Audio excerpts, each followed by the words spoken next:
Baiklah, Assalamualaikum warahmatullahi wabarakatuh. Perkenalkan, saya Muhammad Rifki Afrizal selaku Ketua Kelompok dari Kelompok 5. Di sini kami akan memaparkan materi tentang pidana atau jenis-jenis pemidanaan. Sebelum melangkah ke materi, terlebih dahulu kami akan memberikan sedikit pengantar dari materi yang kami akan bawakan. Adapun judul materi yang akan kami bawakan yaitu pidana atau jenis-jenis pemidanaan. Pada tanggal 2 Januari 2023, atas penetapan Presiden mengesahkan dan menetapkan Undang-Undang Nomor 1 Tahun 2023 tentang KUHP alias KUHP baru. Namun demikian, KUHP baru tersebut baru akan berlaku 3 tahun setelah diundangkan, yakni pada tahun 2026 mendatang. Merujuk pada pasal 10 KUHP lama, pidana terdiri dari 2 jenis, yakni yang pertama pidana pokok dan yang kedua pidana tambahan. Sementara menurut pasal 64 Undang-Undang Nomor 1 Tahun 2023 KUHP baru, sanksi pidana terbagi menjadi 3. Yang pertama pidana pokok, yang kedua pidana tambahan, dan yang ketiga pidana yang bersifat khusus untuk tindakan pidana tertentu yang ditentukan dalam undang-undang.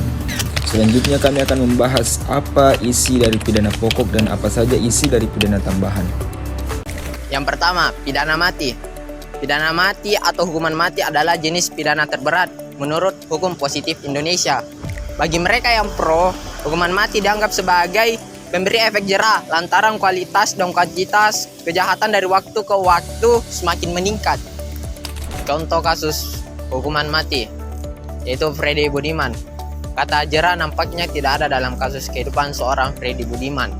Setelah sebelumnya tertangkap lantaran kasus narkoba, pada 1997 Freddy kembali tertangkap karena telah menyelundupkan 15 gram sabu-sabu. Setelah berapa kali melakukan aksi durjananya itu, akhirnya Freddy Budiman dieksekusi mati oleh regu tembak di Limus, Buntu Belakan, Pospol Nusa Kembangan pada 29 Juli 2016. Selanjutnya adalah pidana penjara. Nah, pidana penjara adalah salah satu jenis sanksi pidana yang paling sering digunakan sebagai sarana untuk menanggulangi masalah kejahatan. Dan pidana penjara ini diatur dalam pasal 12 ayat 1 KUHP yang berbunyi, pidana penjara ialah seumur hidup atau selama waktu tertentu. Contoh kasusnya yaitu Ferdy Sambo yang dijatuhi vonis mati oleh Hakim Wahyu Imam Santoso di Pengadilan Negeri Jakarta Selatan. Sambo terbukti secara sah dan meyakinkan membunuh Brigadir Joshua Huta Barat yang merupakan ajudannya sendiri. Namun, karena Sambo mengajukan kasasi ke Mahkamah Agung dan Hakim Mahkamah Agung mengubah hukuman mati Sambo menjadi penjara seumur hidup pada 8 Agustus 2023. Selanjutnya ialah pengertian hukuman kurungan. Hukuman kurungan merupakan salah satu jenis hukuman yang paling rendah dibandingkan hukuman penjara. Hukuman kurungan ini dilaksanakan di tempat kediaman yang terhukum. Hukuman kurungan ini paling sedikit ialah 1 hari dan maksimal paling lama yaitu 1 tahun. Adapun denda yang paling besar adalah Rp1.100.000 dan yang paling kecil adalah Rp50.000. Pada KUHP pidana kurungan ditentukan pada beberapa pasal berikut ini. Yang pertama yaitu pasal 18 ayat 1 yang berbunyi kurungan paling sedikit adalah 1 hari dan paling lama adalah 1 tahun. Yang kedua adalah pasal 18 ayat 2 yang menyatakan bahwa jika ada pemberatan pidana yang disebabkan karena perbarengan atau pengulangan atau karena ketentuan pasal 52 dan 52A, kurungan dapat ditambah menjadi 1 tahun 4 bulan. Adapun contoh kasus hukuman kurungan yang berlaku di Indonesia seperti kasus pengemudi tidak memiliki STNK. Pengemudi bisa diancam hukuman kurungan 2 bulan atau denda Rp500.000. Pasal 288 ayat 1 Undang-Undang Lalu Lintas dan Angkutan Jalan. Yang keempat adalah pidana denda. Pidana denda adalah sejumlah uang yang wajib dibayarkan terpidana berdasarkan putusan pengadilan. Pasal 79 KUHP baru membagi denda ke dalam 8 kategori, yaitu kategori pertama 1 juta, kategori kedua 10 juta, kategori ketiga 50 juta, kategori keempat 200 juta, kategori kelima 500 juta, kategori keenam 2 miliar, kategori ketujuh 5 miliar, dan yang terakhir kategori 8 50 miliar. Selanjutnya adalah pidana tutupan. Pidana tutupan adalah salah satu pidana pokok dalam hukum pidana di Indonesia. Pidana tutupan merupakan salah satu pidana yang jarang dijatuhkan karena dalam penerapannya di Indonesia pidana tutupan baru sekali diterapkan, yaitu pada tanggal 27 November 1946. Selanjutnya adalah pidana pengawasan. Pidana pengawasan merupakan pembinaan di luar lembaga atau di luar penjara yang serupa dengan pidana penjara bersyarat. Pidana pengawasan merupakan salah satu bentuk alternatif yang diatur dalam pasal 75 sampai 77 KUHP baru. Nah, isi pasal 75 KUHP baru menyebutkan bahwa terdakwa yang melakukan tindak pidana yang diancam dengan penjara paling lama 5 tahun dan dapat dijatuhi pidana pengawasan. Nah, salah satu contoh kasusnya adalah kasus anak di bawah umur yang melakukan tindak pidana kepemilikan senjata tajam. Berdasarkan putusan Pengadilan Negeri Yogyakarta, hakim menjatuhkan hukuman 4 bulan kepada terdakwa.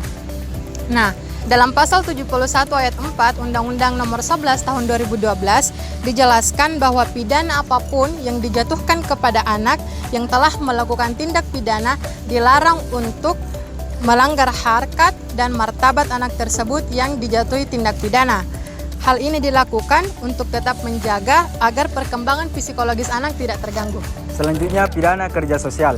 Pidana kerja sosial merupakan jenis pidana baru di Indonesia dan bertujuan untuk membina dan memberi efek jera bagi pelaku dengan pola-pola dan konsep yang manusiawi dan bermanfaat bagi pelaku serta masyarakat dalam rangka mencapai tujuan pemidanaan di Indonesia. Pidana kerja sosial diatur di pasal 85 KUHP, Kitab Undang-Undang Hukum Pidana yang baru. Pada ayat 1 pasal 85 diterangkan, pidana kerja sosial dapat dijatuhkan kepada terdakwa yang melakukan tindak pidana yang diancam dengan pidana penjara kurang dari 5 tahun dan hakim menjatuhkan pidana penjara paling lama 6 bulan atau pidana denda paling banyak kategori 2. Yang termasuk pidana tambahan yang pertama, pencabutan beberapa hak-hak tertentu. Pencabutan beberapa hak-hak tertentu menurut R. Susilo yaitu tidak semua hak-hak milik terpidana dicabut. Contohnya yaitu hak asasi manusia dan hak untuk hidup. Pencabutan hak-hak tertentu ini telah diatur dalam pasal 35 ayat 1 KUH pidana, yaitu hak-hak terpidana yang dalam putusan hakim dapat dicabut dalam hal-hal yang ditentukan dalam kitab ini atau dalam aturan umum lainnya ialah yang pertama, hak-hak memegang jabatan pada umumnya atau jabatan tertentu. Yang kedua, hak memasuki angkatan bersenjata. Yang ketiga, hak memilih dan dipilih dalam pemilihan umum. Yang keempat, hak menjadi penasihat hukum atau pengurus atas penetapan pengadilan, hak menjadi wali pengawas, pengampu atau pengampu pengawas atas orang yang bukan anaknya sendiri. Yang kelima, hak menjalankan kekuasaan bapak, menjalankan perwalian atau pengampuan kepada anaknya sendiri. Dan yang terakhir, hak menjalankan mata pencaharian tertentu. Selanjutnya, pembayaran ganti rugi. Perbedaan paling mencolok antara denda dan ganti rugi terletak pada nominalnya. Denda nominalnya telah ditentukan dalam pasal-pasal sesuai dengan berat ringannya kejahatan yang dilakukan. Sementara ganti rugi, jumlah biayanya sesuai dengan jumlah kerugian yang dialami oleh korban. Dalam pasal 1365 KUHP menjelaskan, setiap perbuatan melawan hukum yang oleh karenanya menimbulkan kerugian pada orang lain, mewajibkan orang yang karena kesalahannya menyebabkan kerugian itu mengganti kerugian. Selanjutnya, perampasan barang tertentu merupakan istilah hukum dan konteks hukum pidana yang mengacu pada penyitaan atau pengambilan barang-barang tertentu oleh negara dari individu atau entitas sebagai bagian dari proses hukum. Tujuan utama dari perampasan ini ada 3. Yang pertama, mencegah kejahatan kelanjutan. Yang kedua, menegakkan keadilan. Yang ketiga, pemulihan kerugian. Selanjutnya, pengumuman putusan hakim. Pengumuman putusan hakim adalah proses di mana hakim menyampaikan sebuah hasil keputusan yang terkait dengan perkara hukum. Adapun pasal yang mengenai tentang pengumuman putusan hakim yaitu pasal Undang-Undang Nomor 48 Tahun 2009 tentang kekuasaan kehakiman, yaitu pasal 13. Hakim dan hakim konstitusi wajib mengucapkan putusan dalam sidang yang terbuka dan umum. Selanjutnya, pencabutan izin tertentu. Maksudnya adalah pencabutan atas izin-izin yang diberikan oleh negara terhadap terpidana. Biasanya pencabutan izin berkaitan dengan tindak pidana yang dilakukan oleh koperasi, seperti pencabutan izin menggunakan lahan atau izin menggunakan bangunan. Dan ada pun pasal yang mengenai pencabutan izin tertentu, yaitu pasal 66 ayat 1 KUHP menyatakan pidana tambahan mencakup pencabutan hak tertentu, perampasan barang tertentu, atau tagihan menggunakan putusan hakim, pembayaran ganti rugi, pencabutan izin tertentu, dan pemenuhan kewajiban adat setempat.